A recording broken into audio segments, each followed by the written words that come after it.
Hello, and welcome to Poe Theater. This is The Telltale Heart, written by Edgar Allan Poe and read for you by Mrs. Burns.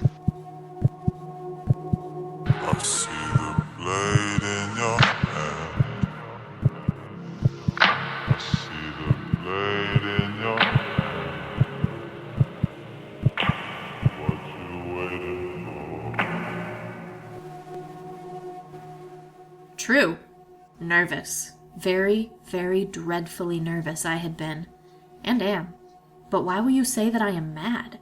The disease had sharpened my senses, not destroyed, not dulled them. Above all was the sense of hearing acute. I heard all things in heaven and in the earth. I heard many things in hell. How then am I mad?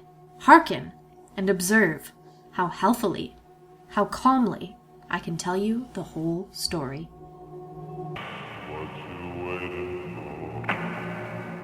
It is impossible to say how first the idea entered my brain, but once conceived, it haunted me day and night. Object there was none. Passion there was none. I loved the old man. He had never wronged me. He had never given me insult. For his gold I had no desire. I think it was his eye. Yes, it was this. He had the eye of a vulture, a pale blue eye with a film over it. Whenever it fell upon me, my blood ran cold, and so by degrees, very gradually, I made up my mind to take the life of the old man, and thus rid myself of the eye forever.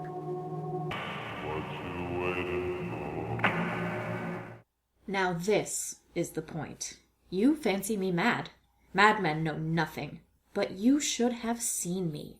You should have seen how wisely I proceeded, with what caution, with what foresight, with what dissimulation I went to work. And I was never kinder to the old man than during the whole week before I killed him. And every night, about midnight, I turned the latch of his door and opened it. Oh, so gently. And then, when I had made an opening sufficient for my head, I put in a dark lantern, all closed so that no light shone out, and then I thrust in my head. Oh, you would have laughed to see how cunningly I thrust it in. I moved it slowly, very, very slowly, so that I might not disturb the old man's sleep. It took me an hour to place my whole head within the opening so far that I could see him as he lay upon his bed. Ha! Would a madman have been so wise as this? And then, when my head was well in the room, I undid the lantern cautiously. Oh, so cautiously. Cautiously, for the hinges creaked. I undid it just so much that a single thin ray fell upon the vulture eye. And this I did for 7 long nights, every night just at midnight. But I found the eye always closed, and so it was impossible to do the work. For it was not the old man who vexed me, but his evil eye. And every morning, when the day broke, I went boldly into the chamber and spoke courageously to him, calling him by name in a hearty tone, and inquiring how he had passed the night. So you see, he would have been a very profound old man indeed to suspect that every night, just at 12, I looked in upon him while he slept.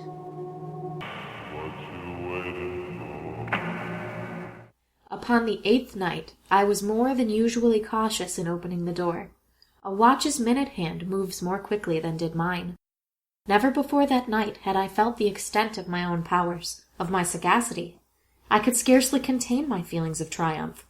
To think that there I was, opening the door, little by little, and he not even to dream of my secret deeds or thoughts. I fairly chuckled at the idea. And perhaps he heard me, for he moved on the bed suddenly as if startled. Now you may think that I drew back, but no. His room was as black as pitch with the thick darkness, for the shutters were close fastened through fear of robbers. And so I knew that he could not see the opening of the door, and I kept pushing it on steadily. Steadily.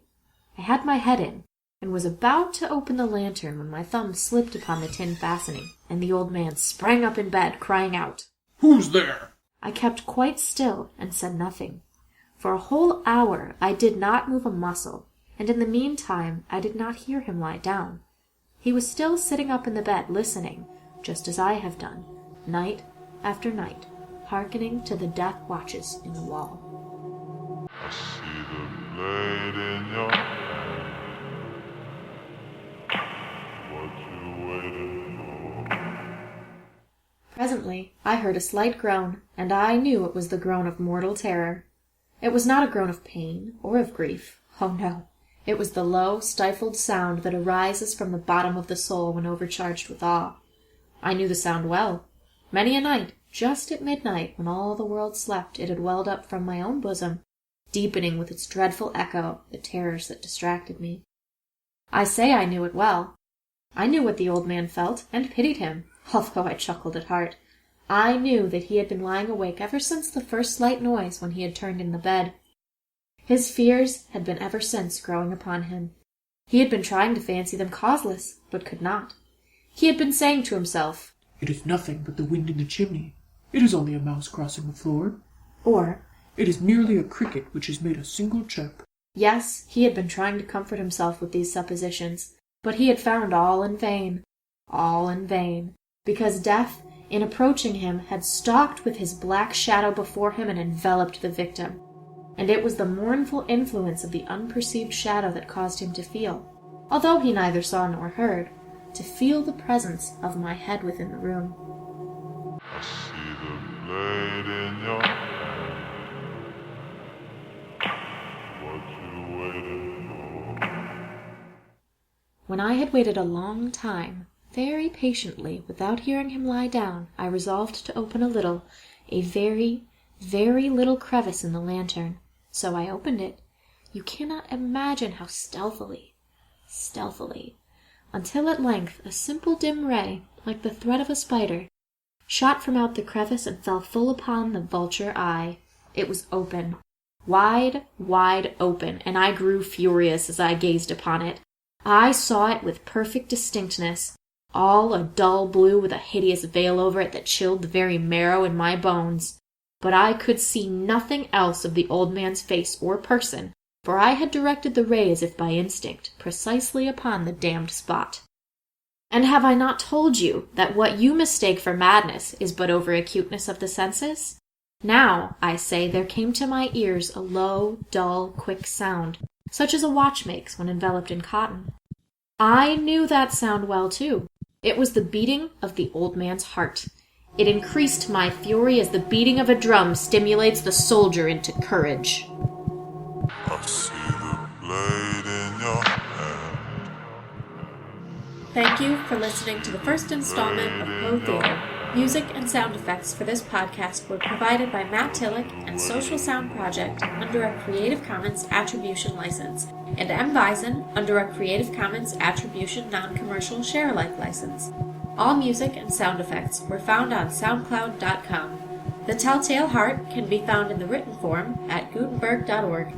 Tune in for the next podcast, where we will read the second half of Edgar Allan Poe's harrowing story, The Telltale Heart. What you waiting